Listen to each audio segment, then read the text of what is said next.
Good morning, everyone. We are coming at you live from the Greenback Church of Christ. It's about 11:25 forgot what day it was, this Thursday morning. We're located in Greenback, Tennessee. Of course, we'd love to have you with us anytime. Our services are Bible study at 9 a.m. on Sunday. We worship at 10 a.m. and then we have a p.m. worship at 6 p.m. And of course, we have a midweek Bible study on Wednesday at 7 o'clock.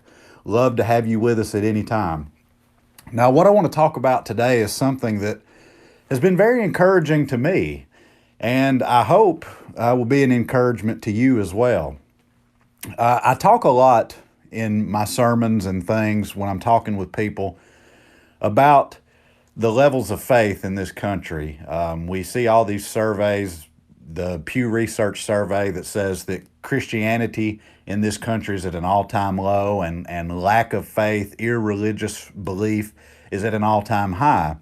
And it's easy to get discouraged. I know I certainly get discouraged when I see these things and hear these things. But in Luke chapter 8, Jesus tells a parable.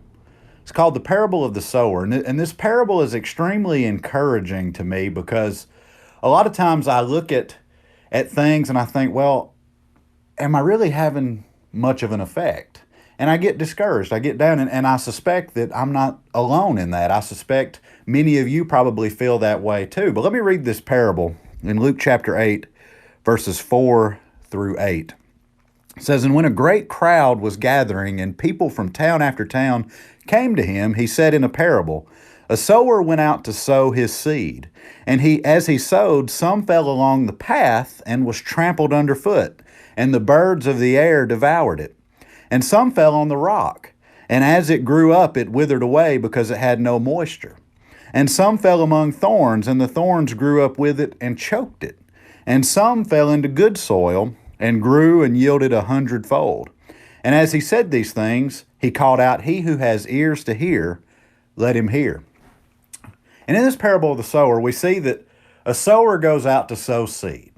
And as he's sowing seed, he's throwing his seed all around him, and it falls in different places.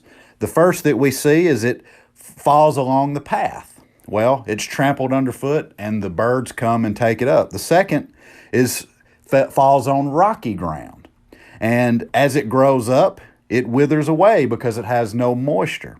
The third, it says it falls among thorns, and the thorns grow up with it and choke it out. And then finally, we see that some fell onto good soil and grew and yielded 100-fold.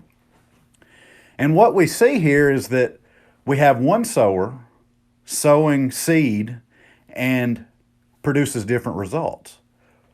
What's producing the different results? Well, it's not the seed. Jesus tells us the seed is the Word of God. It's not the sower because he's sowing the same seed. So the difference is the soil that it falls upon. And why this is so encouraging is because we cannot control the response of other people. You or I can't force other people to obey the gospel. We can't force people to believe in Jesus. But what we can do is sow as much seed as we possibly can. The results is dependent upon the soil that it falls upon.